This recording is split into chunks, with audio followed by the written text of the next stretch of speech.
தமிழ்நாடு நாள் இன்னைக்கு ஜூலை 18 சொல்றாங்க. திமுக ஆட்சியில ஜூலை 17 சொன்னாங்க. அதிமுக ஆட்சியில நவம்பர் 1ஆம் தேதி தமிழ்நாடு சொல்றாங்க. இப்ப டிவிக்கு ஆட்சியில 2 நாள் சொல்றாங்க. 2 நாளுமே 2 நாள் கொண்டாடுவோம். நவம்பர் 1 கொண்டாடுவோம், 18 சொல்லி சொல்றோம் அப்படின்னு சொல்லி சொல்றாங்க. இல்ல, நவம்பர் 1 என்பதுதான் அதிகாரப்பூர்வமாக தமிழ்நாடு என்று அறிவிக்கப்பட்ட நாள். அது ஜூலை 18 திமுக தமிழ்நாடு என்று அறிவிக்க வேண்டும் என்று தீர்மானம் நிறைவேற்றிய நாளை திராவிட முன்னேற்ற கழகம் அன்றைய தேதியிலிருந்து தமிழ்நாடு என்கிற முறையில அவங்க அதை வற்புறுத்திட்டு இருக்காங்க. எங்களை பொறுத்த வரைக்கும் 1942லயே நாங்கள் தமிழ்நாடு விவசாயிகள் சங்கம்னு ஆரம்பிச்சவங்க. அதாவது யாருமே தமிழ்நாடுன்னு சொல்லாத காலத்துல தமிழ்நாடு விவசாய சங்கம்னு ஆரம்பிச்சவங்க நாங்க. அப்படின்னா 1942ல இருந்து தமிழ்நாடு நாங்க செப்டம்பர் 4ஆம் தேதி அந்த சங்கத்தை துவக்கணும். அதை சொல்ல முடியுமா? அதிகாரப்பூர்வமாக அரசின் சார்பில் தமிழ்நாடு என்று அறிவிக்கப்பட்ட நாளை எடுத்துக்கிறது பொருத்தமா இருக்கும். மற்றபடி எந்த ஒரு நாளையும் எல்லா நாளும் கொண்டாடக்கூடிய நாள் தான். தமிழ்நாட்டுடைய வளர்ச்சி, தமிழ்நாட்டுடைய வரலாறு, பெருமிதங்கள் அவற்றை எந்த நாளும் கொண்டாடுவது தப்பு இல்லை. அதிகாரப்பூர்வமாக அது நடைமுறைக்கு வந்த தினம் என்பதுதான் பொருத்தமா இருக்கும். தமிழக வெற்றி கழகத்தின் ஆட்சி ஏமாற்றம் தரும் வகையில் உள்ளதாக அதிமுக பொதுச்செயலாளர் எடப்பாடி பழனிசாமி தெரிவிச்சிருக்காங்க. உங்களோட கருத்து? அவர் எதிர்கட்சி தலைவர் என்கிற முறையில் அந்த மாதிரிதான் சொல்ல முடியும். இல்ல, அதான் எதிர்கட்சி தானே அது. நான் எதிர்கட்சி இல்லாத தெரியாம எல்லாம் சொல்ல. உதயநிதி எதிர்கட்சி தலைவர் தெரியும். ஒரு எதிர்கட்சி என்கிற முறையில் இந்த 5 ஆண்டுகளும் அவர்கள் அப்படித்தான் சொல்வார்கள். இப்போது மட்டுமல்ல, 5 ஆண்டுகளும் அப்படித்தான் சொல்வார்கள். இது சிறந்த பல நலத்திட்டங்களை நிறைவேற்றினாலும் அவங்க ஏமாற்றம் தருவதாக சொல்லுவாங்க. நான் எதிர்கட்சி என்கிற முறையில் அவர்கள் அப்படித்தான் சொல்ல முடியும். நீங்க எப்படி பாக்குறீங்க? பேசுறேன். அதாவது பல விஷயங்களில் மதச்சார்பற்ற கொள்கை, மதச்சார்புக்கு ஆபத்து வரக்கூடிய பல்வேறு நீதிமன்ற தீர்ப்புகளுக்கு எதிராக உச்ச நீதிமன்றத்தில் மேல்முறையீடு செய்திருக்கிறது. மாடு கன்றுகளை கொல்லக்கூடாது, பொது இடத்தில் கொல்லக்கூடாது என்கிற உத்தரவை எதிர்த்து விலங்குகளை பொது இடங்களில் பலியிடக்கூடாது என்கிற உயர்நீதிமன்ற தீர்ப்பை எதிர்த்து உச்ச நீதிமன்றத்திலே மேல்முறையீடு செய்திருக்கிறது இந்த அரசாங்கம். அதே மாதிரி இஸ்லாமியருக்கான இடஒதுக்கீட்டுக்கு ஒரு பாதிப்பை ஏற்படுத்தக்கூடிய வகையில் ஒரு தீர்ப்பு உயர் நீதிமன்றத்தில் வந்த போது அதை எதிர்த்து மேல்முறையீடு செய்ய வேண்டும் என்று சொன்னோம். மேல்முறையீடு செய்திருக்கிறார். திருப்பரங்குன்றம் தீபம் ஏற்றுகிற பிரச்சனையை பொறுத்தவரை பழைய அரசாங்கத்தினுடைய நிலைமை, அதாவது வழக்கமான இடத்தில் தீபம் ஏற்றுவது என்கிற அந்த நிலை தொடரும் என்பதை அவர்கள் வெளிப்படுத்த இது போன்ற பிரச்சனைகளில் அவர்கள் சரியான திசையிலே தான் அவர்கள் சென்று கொண்டிருக்கிறார்கள். சில ஒப்பந்தங்கள் அல்லது இந்த மாதிரி தூய்மை பணியை தனியாருக்கு விடுவது போன்ற விஷயங்களில் எங்களுக்கு உடன்பாடு இல்லை. அது எங்களுடைய மாறுபட்ட கருத்துக்களை நாங்கள் வெளிப்படுத்தி இருக்கிறோம். எங்களுடைய எதிர்ப்பை பதிவு செய்திருக்கிறோம். அதை ஒட்டி ஒரு சில அறிவிப்புகளை அவர்கள் திரும்ப பெற்றுக் கொண்டிருக்கிறார்கள். தொடர்ந்து திமுகவோட முதல்கட்ட 2ஆம் கட்ட தலைவர்கள் 5 ஆண்டுகள் இந்த ஆட்சி தொடராது, 6 மாதத்துல இந்த ஆட்சி கவிழ்ந்து விடும் சொல்றாங்க. எப்படி பாக்குறீங்க? கண்டிப்பா தமிழக ஆட்சி இந்த 6 மாதத்துல கவிழ்ந்து விடுமா? அதாவது இது ஒரு புதிய நிலைமை, தமிழ்நாட்டில் ஏற்பட்டிருக்கிற ஒரு புதிய நிலைமை. அநேகமாக எந்த ஒரு கட்சிக்கும் அறிவிப்பு பெரும்பான்மை இல்லை என்கிற நிலைமை 1952க்கு பிறகு இப்போதுதான் முதலாக தமிழகத்திலே ஏற்பட்டது. ஆகவே ஒரு புதிய அரசியல் சூழலில் ஆளாளுக்கு ஒரு கருத்துக்களை இந்த போன்ற கருத்துக்களை வெளியிடுவது என்பது தவிர்க்க முடியாத ஒரு விஷயம். ஏனென்றால் இவர்களுக்கு நாங்கள் வெளியிலிருந்து ஆதரவு தெரிவிக்கிறோம். விடுதலை சிறுத்தைகள், இந்திய யூனியன் முஸ்லீம் காங்கிரஸ் உள்ளிட்ட கட்சிகள் அமைச்சரவையிலே பங்கேற்றிருக்கிறார்கள். இந்த கட்சிகளுடைய இதே அறுதி பெரும்பான்மை என்பது இவர்களுக்கு இருக்கிறது. ஆகவே எங்களுடைய ஆதரவில் எந்த விதமான மாற்றமும் ஏற்பட போவதில்லை. இதற்கு அப்பாற்பட்டு அவர்கள் என்ன விதமான அரசியல் நடவடிக்கைகள் மூலமாக இந்த ஆட்சி தொடராது என்பதை எப்படி சொல்கிறார்கள் என்பதை அவர்களிடம்தான் கேட்க வேண்டும். கோவப்பட்டா டிவிக்கு ஆட்சி காலியாகும் அப்படின்னு சொல்லிட்டு அதிமுக முன்னாள் அமைச்சர் சொல்லியிருக்காங்க. ஒருத்தர் கோவப்படுறதுனால ஒரு அரசாங்கம் அவ்வளவு பலவீனமா இருக்கு. தவிக்கா நேரத்தால 1.25 கோடி பேர் வாக்களித்திருக்கிறார்கள். ஒரு கூடுதலான இடங்களில் அவர்கள் வெற்றி பெற்றிருக்கிறார்கள். இப்போது பல்வேறு விஷயங்களில் லஞ்சம் என்பது கொடுக்க வேண்டியதில்லை என்று பலரும் எனக்கே போன் பண்ணி கூட சொல்றாங்க. இந்த ஆட்சி வந்ததுக்கு பிறகு சில பணியிட மாறுதல் அதெல்லாம் எந்த விதமான பணமுமே கொடுக்காம இயல்பாக நடைபெறுகிறது. பல்வேறு ஒப்பந்தங்கள் பெறுவதற்கு எந்த விதமான பணமும் கொடுக்காமல் ஒப்பந்தம் நியாயமான முறையில் நடைபெறுகிறது, டெண்டர் என்றெல்லாம் சொல்லுகிறார்கள். ஏன்னா நாங்க அதுல எல்லாம் நேரடியாக சம்பந்தப்படுற பிரச்சனை இல்லை. ஆனா அப்படிப்பட்ட செய்திகளை சொல்லுகிறார்கள். அப்படி இருந்தாலும் அது எதிர்க்கத்தக்க நல்ல அணுகுமுறை தானே. அதை எதிர்ப்பதற்கான என்ன இருக்க முடியும்? தமிழகத்துல நடைபெறக்கூடிய இடைத்தேர்தலில் சிபிஎம் கட்சி போட்டியிடுவதற்கான வாய்ப்பு, சீட்டு கேட்பதற்கான வாய்ப்பு ஏங்கன்னா இன்னும் கேட்கிறோம். நான் தான் சொன்னேன், இடதுசாரிகள் ஒரு தனி அடியாக செயல்படுவது என்று நாங்கள் தீர்மானிச்சிருக்கிறோம். அந்த அடிப்படையில் தான் 3 இடதுசாரி கட்சிகளும் கம்யூனிஸ்ட் கட்சிகளும் சேர்ந்து இடதுசாரி கட்சிகளுடைய மாநில ஒருங்கிணைப்பு குழு என்பதை நாங்கள் உருவாக்கியிருக்கிறோம்.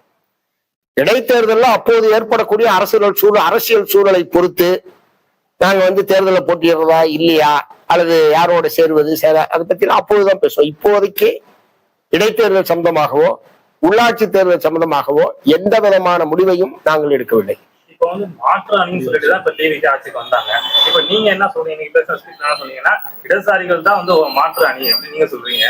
மாற்று கொள்கை, அதாவது மக்கள் இன்றைக்கு உழைப்பாளி மக்கள் எதிர்நோக்கக்கூடிய எல்லா பிரச்சனைகளுக்கும், வேலையின்மை, விலைவாசி உயர்வு, வறுமை, குடியிருப்பு பிரச்சனைகள் போன்ற ஏராளமான பிரச்சனை மக்கள் எதிர்நோக்கி கொண்டிருக்கிறார்கள். இவற்றையெல்லாம் முதலாளித்துவ கட்சிகளால் முதலாளித்துவ கொள்கைகளால் தீர்வே கிடையாது.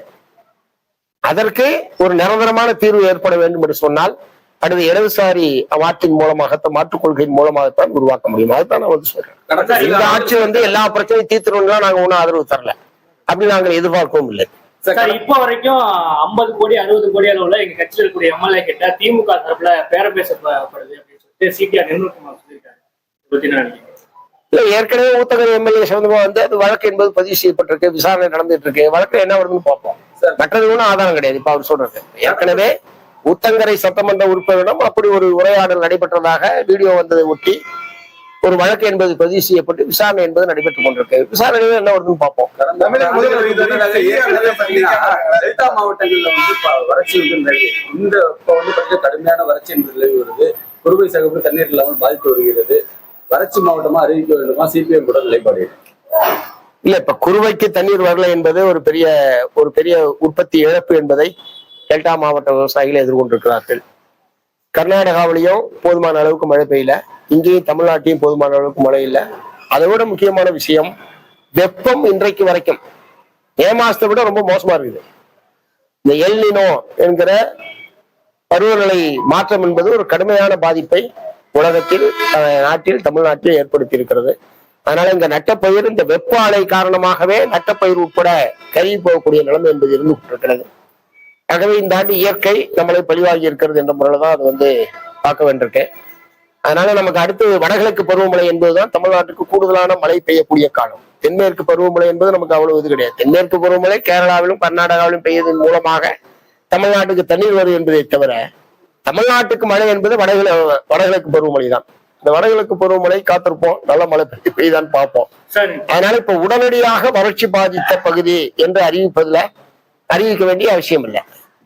விவசாயிகள் பாதிக்கப்பட்டவங்க இருந்தாங்கன்னா அவங்களுக்கு ஒரு இழப்பீடு தரணுமே தவிர இப்போது வறட்சி உடனடியாக அறிவிக்க வேண்டும் என்பதுல அது பொருத்தமான காலம் அல்ல. அது வடகிழக்கு பருவமழையும் ஒருவேளை பொய்த்து விட்டால் ஏற்கனவே வறட்சிக்காக நிவாரணம் பெற்று தந்தவர்கள் நாங்கள் தான். 2013ஆம் ஆண்டு ஒரு தொடர் போராட்டத்தை டெல்டா மாவட்டம் முழுவதும் நடத்தி பல சில ஆயிரம் கோடி ரூபாய்களை இழப்பீடாக பெற்று தந்தது நாங்கள். அதுக்கு முன்னாடி தமிழக வரலாற்றில் 2013க்கு முன்பாக வறட்சிக்கு நிவாரணம் வழங்கியதே கிடையாது ஒவ்வொரு விவசாயிக்கும். ஆகவே அது ஒரு உரிய காலத்தில் அது பொருத்தமான நேரத்தில் கோரப்பட வேண்டிய கோரிக்கை. நிச்சயமாக நாங்கள் பருவமழையை எதிர்பார்த்திருப்போம். தமிழக முதல்வர் ஒரு பதவி ஏற்று இதுவரையும் செய்தியாளர் சந்திப்பு சந்திக்காம இருக்காங்க. இன்னைக்கு மக்கள் மின்சார தட்டுப்பாடு நடக்குது. இன்னைக்கு உடற்பிரேமாதா கூட அவங்களோட கண்டனம் தெரிவிச்சிருக்காங்க. அது மாதிரி பல்வேறு பிரச்சனைகள் நடந்துட்டு இருக்கு.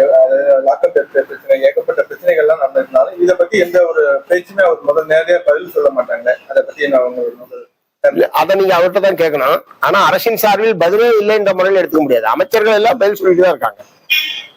அரசின் சார்பில் அமைச்சர்கள் நீங்க சொன்ன எல்லா பிரச்சனைகள் சம்பந்தமாகவும் அமைச்சர்கள் அரசின் சார்பில் தங்களுடைய கருத்துக்களை தெரிவிக்கிறார்கள். முதலமைச்சர் பத்திரிகையாளர்களை சந்திக்கவில்லை, பேட்டி கொடுக்கவில்லை என்று நீங்க அவர்கிட்ட தான் கேட்கணும். சமூக நீதித்துறைய பேரை ஆதி திராவிடர் நலத்துறையை மாற்ற வேண்டும் திருமாவளவன் சொல்லியிருக்காங்க. எப்படி சமூக நீதித்துறைன்னு இருக்கலாமான்னு பேரை அது ஆதி திராவிடர் மாற்றணும் இல்ல, ஏற்கனவே இருந்தது ஆதி திராவிடர் மற்றும் பழங்குடியினர் நலத்துறை. ஆதி திராவிடர் நலத்துறை கிடையாது. ஆதி திராவிடர் மற்றும் பழங்குடியினர் நலத்துறை என்று சொல்லி பட்டியல் சாதியினர் பட்டியல் பழங்குடியினர் இரண்டு பகுதியினரையும் பிரதிநிதித்துவப்படுத்தக்கூடிய வகையிலே தான் அவருடைய இது என்பது இருந்தது. அப்படியே தொடர்ந்து இருக்கலாம். இந்த பெயர் மாற்றம் எதற்காக செய்தார்கள் என்பது தெரியல. அப்படியே தொடர்ந்து இருக்கலாம். பட் இப்ப பெயர் மாற்றினாலும் பெயர் என்ன பெயராக இருந்தாலும் அந்த துறை என்ன அந்த மக்களுக்காக செய்ய போவது என்பதுதான் நம்ம விவாதிக்க வேண்டிய விஷயம். பெயர் மாற்றத்தை விவாதிக்க வேண்டிய விஷயம் அல்ல. ஏற்கனவே பட்டியல் சாதி மக்கள், பழங்குடி மக்கள் எத்தகைய பிரச்சனைகளை எதிர்நோக்கி கொண்டிருக்கிறார்களோ அவற்றுக்கெல்லாம் இந்த துறை என்ன செய்ய போகிறது, அவர்களை எதிர்பார்ப்புகளை எப்படி பூர்த்தி செய்ய போகிறது என்பதுதான் நாம் கவலைப்பட வேண்டிய விஷயம். கர்நாடக அரசு இதுவரை தண்ணி தர முடியாதுன்னு சொல்லியிருக்காங்க. கர்நாடகா மேட்டூருக்கு எந்த மாதிரி இல்ல, ஏற்கனவே உச்சநீதிமன்ற தீர்ப்பில் ஒருவேளை தண்ணீர் அணையில தண்ணீர் இல்லை என்று சொன்னால் பற்றாக்குறை பகிர்வு என்பதற்கான வழிகாட்டல் என்பது ஏற்கனவே உச்சநீதிமன்ற தீர்ப்பிலே சொல்லப்பட்டிருக்கிறது. 2018 உச்சநீதிமன்ற தீர்ப்பிலே அந்த முறையில் அங்க இருக்கக்கூடிய தண்ணீர் அங்கு குறைவாக இருக்கிறது. அதில் பற்றாக்குறை பகிர்வு என்கிற அந்த பார்முலா மூலமாக தமிழகத்திற்கு வேண்டிய தண்ணீரை அவர்கள் வழங்க வேண்டும். அதை பெறுவதற்கான முயற்சியை தமிழ்நாடு அரசாங்கம் மேற்கொள்ள வேண்டும். காவிரி மேலாண்மை ஆணையமும் அதற்கான முயற்சிகளை எடுக்க வேண்டும். அதாவது தீர்ப்பின் அடிப்படையில் இந்த மாசம் 39 TMC தண்ணீர் விடுங்கன்றது சாத்தியம் இல்லை, ஏன்னா அங்க தண்ணி இல்லை. பற்றாக்குறை பகிர்வுக்கான ஒரு ஆலோசனை என்பது ஏற்கனவே அதில் சொல்லப்பட்டிருக்கிறது. அதை அமல்படுத்துவதற்கு தமிழ்நாடு அரசாங்கம் முயற்சிக்க வேண்டும். காவிரி மேலாண்மை ஆணையமும் அந்த பற்றாக்குறை பகிர்வு என்பதன் மூலமாக தமிழகத்துக்கு தர வேண்டிய தண்ணீரை பெற்றுத் தருவதற்கு முயற்சிக்கணும்.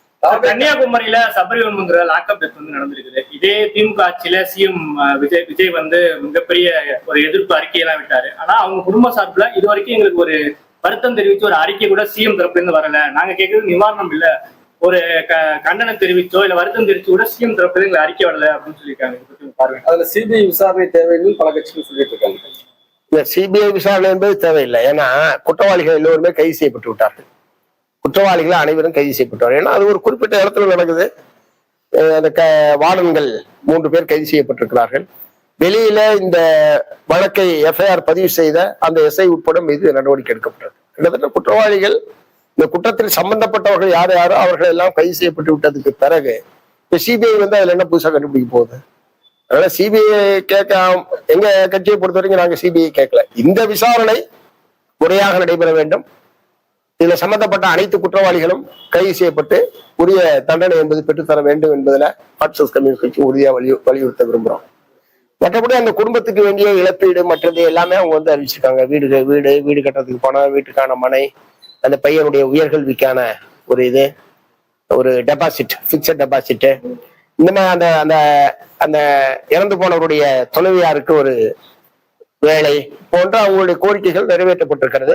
என்னைய பொறுத்த வரைக்கும் அன்னைக்கு முதலமைச்சர் சொன்னேன், இடையில 2 நாட்களுக்கு முன்பாக செஞ்சது போது இது போன்ற லாக்அப் டெத், சிறைச்சாலையிலோ காவல் நிலையங்களிலோ இது போன்ற லாக்அப் மரணங்கள் என்பது முற்றிலும் தடுக்கப்பட வேண்டும்.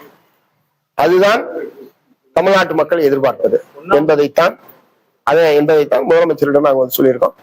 அவர் சொன்னாரு, நாங்கள் உடனடியா இதுல தலையிட்டிருக்கோம், நடவடிக்கை எடுத்திருக்கிறோம். சம்பந்தப்பட்ட குற்றவாளிகள் கைது செய்யப்பட்டிருக்கிறார்கள். அந்த குடும்பத்துக்கு வேண்டிய நிவாரணம் என்பது அன்னைக்கு நானும் வற்புறுத்துறேன். இன்னைக்கு அது போல நேற்று செட்டில் பண்ணப்பட்டிருக்கேன். முன்னாள் முதலமைச்சர் வந்து சாரி சொன்னதுக்கு வச்சு ஒரு அரசியல் பண்ணாங்க. இப்ப சிஎம் விஜய் ஒரு வாயை திறக்கவே இல்லையே இந்த லாக்அப் இல்ல, அந்த அமைச்சர் தானே போய் எல்லாம் பண்ணிருக்காரு. அவரு வந்து முதலமைச்சரே வந்து சாரி கேட்டாரு. ஆனா அதை வச்சு அரசியல் நடந்துச்சு. இப்ப வந்து அவர் முதலமைச்சர் எதுவுமே சொல்லாத, அதை நீங்க அவர்கிட்ட தான் கேட்கணும். அவர் சொல்லாததுக்கு நான் எப்படி சொல்ல முடியும்? பட் அமைச்சர் அரசின் சார்பில் அமைச்சர் ராஜேஷ்குமார் போய் தான் இந்த இதை பூரா இந்த இழப்பீடு வழங்குவது, வேலை உத்தரவு வழங்குவது எல்லாமே அரசின் சார்பில் அமைச்சர் ராஜேஷ்குமார் போய் தான் எல்லாம் பண்ணியிருக்காரு. தாவேக ஆட்சியில வந்து ஆட்சியில வந்து இடம்பெறுவதற்கான வாய்ப்பு வெளியிலிருந்து ஆதரவு என்பது தெளிவா மே மாசம் 8ஆம் தேதி அறிவிச்ச நிலைப்பாட்டுல எந்த மாற்றமும் இல்லை. எங்களுக்கு ஒரு அந்த ஆட்சியில் செல்வாக்கு செலுத்துகிற அளவுக்கு எங்களுடைய பலம் இல்லாத போது நாங்கள் எக்காரணம் கொண்டும் ஆட்சியில் பங்கேற்க மாட்டோம். சோனம் வாக்சு உண்ணாவிரதத்தை வந்து வலுக்கட்டாயமா வந்து அரசு நிறைவேற்றினாங்க. இப்போ வந்து தமிழ்நாட்டில் இருக்கிற எஸ்எஃப்ஐ மாநில பொறுப்பாக வேண்டிய நாங்க அவருக்கு ஆதரவு தெரிவித்து காலவரையில உண்ணாவிரதம் இருக்கக்கூடாது சொல்றாங்க. இல்ல, அந்த சோனம் ஸ்வாங் அவர்களுடைய அந்த காலவரையற்ற உண்ணாவிரதம் என்பது நாடு பூரா மத்திய அரசாங்கத்தினுடைய கல்விக் கொள்கை, கல்வி துறையில அவர்களுடைய தோல்வியை தோல்வியுறுத்து காட்டக்கூடிய வகையில் அவருடைய உண்ணாவிரதம் என்பது அமைந்திருந்தது. இந்த நாட்டினுடைய கல்வியிலே மத்திய அரசாங்கம், மத்திய கல்வி அமைச்சகம் ஒரு முறையாக செயல்படவில்லை, தேர்வை முறையாக நடத்தவில்லை. அதற்கு பொறுப்பேற்று மத்திய கல்வி அமைச்சர் ராஜினாமா செய்ய வேண்டும் என்கிற ஒற்றை கோரிக்கையை முன்வைத்துத்தான் அவர் அந்த காலவரையற்ற உண்ணாவிரதத்தை மேற்கொண்டார். கடுமையான உடல்நலம் பாதிக்கப்பட்ட நிலையில் இன்னைக்கு வலுக்கட்டாயமாக காவல்துறையினரால் மருத்துவமனையிலே சேர்க்கப்பட்டிருக்கிறார்.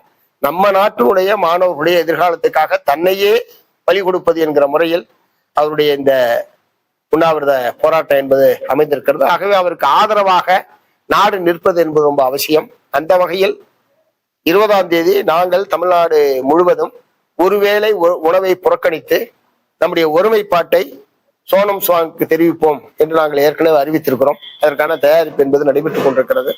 அதே மாதிரி 20ஆம் தேதி பாராளுமன்றத்தை நோக்கி ஒரு பிரம்மாண்டமான பேரணியை நடத்துவது என்று அவர்கள் தீர்மானித்திருக்கிறார்கள். அந்த பேரணியிலும் நாங்கள் கலந்து கொள்வது என்று டெல்லியிலே இருக்கக்கூடிய எங்களுடைய மாணவர்கள், இளைஞர்கள், கட்சியை சார்ந்த தோழர்கள் கலந்து கொள்வார்கள். ஆகவே அந்த போராட்டத்தை முழுமையாக மார்க்சிஸ்ட் கம்யூனிஸ்ட் கட்சி ஆதரிக்கிறது.